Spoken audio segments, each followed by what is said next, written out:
Ya, assalamualaikum warahmatullahi wabarakatuh. Perkenalkan, nama saya Manfaran Afdol dengan NIM 203200253 dari lokal MPI 5D. Baiklah teman-teman semua yang telah menyimak video saya dari pembahasan pertama, kedua, dan ketiga. Kali ini saya akan memasuki pembahasan materi yang keempat, yaitu dengan judul konflik dan komunikasi dalam suatu organisasi. Nah, ini sebelumnya pada materi pembahasan sebelumnya kita sudah menjelaskan mengenai tentang manajemen konflik dalam kelompok kerja, teman-teman. Nah, sekarang kita memasuki judul baru, yaitu konflik dan komunikasi dalam organisasi. Nah, perlu kita ketahui teman-teman, konflik itu adalah sebuah manajemen konflik itu merupakan sebuah pendekatan yang dilakukan serta diarahkan untuk komunikasi dengan pelaku yang berkonflik dapat karena dapat mempengaruhi kepentingan bersama suatu organisasi. Nah, jadi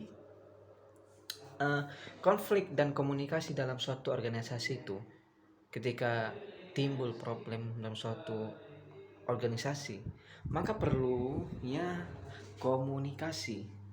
Seperti yang telah saya sampaikan pada video sebelumnya, adalah perlunya compromising.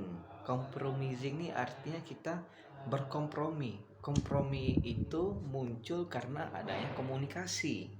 Maka cara untuk kita berkomunikasi, cara kita untuk berkompromi itu lebih memperhatikan kepentingan bersama dengan mendengarkan pendapat-pendapat dari semua belah pihak, kawan-kawan. Tujuannya apa?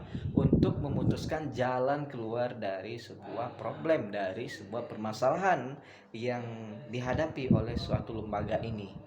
Nah, gitu dia. Jadi ada orang mengatakan bahwasannya life is komunikasi, hidup itu dengan komunikasi.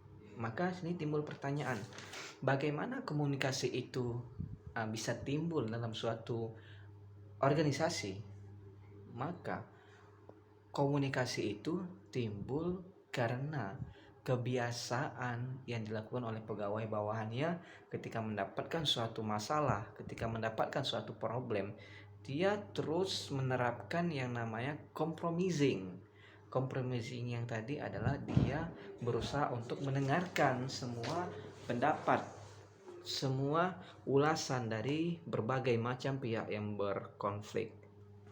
Nah, maka teman-teman semua, disinilah peran penting manajemen konflik dalam memecahkan masalah konflik dalam suatu lembaga pekerjaan itu, teman-teman. Jadi cara penanganan konflik di dalam manajemen konflik ini, dia biasanya dilakukan, kalau komunikasi ya, kalau judulnya berkomunikasi, artinya dia dilakukan secara seksama, dilakukan secara musyawarah, dilakukan secara tatap muka, duduk bersama dengan pimpinan dan bawahan, dan disitulah timbulnya pengoreksian serta evaluasi terhadap manajemen, terhadap perusahaan yang di dalamnya terdapat konflik. Serta ketika setelah dievaluasi, pimpinan memasang lagi yang namanya strategi baru untuk meminimalisir terjadinya konflik dalam suatu perusahaan. Nah, jadi intinya teman-teman semua, dalam konflik itu perlunya komunikasi, compromising dalam suatu organisasi tersebut. Karena life is communication, hidup itu dengan komunikasi.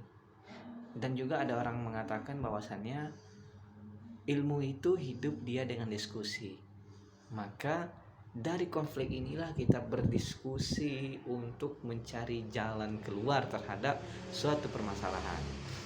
Baiklah teman-teman semua, mungkin sekian video dari saya. Jangan lupa kalian komentar di bawah jika ingin bertanya, dan jangan lupa like and subscribe channel YouTube saya ya. Oke, kurang lebih mohon maaf. Wassalamualaikum warahmatullahi wabarakatuh.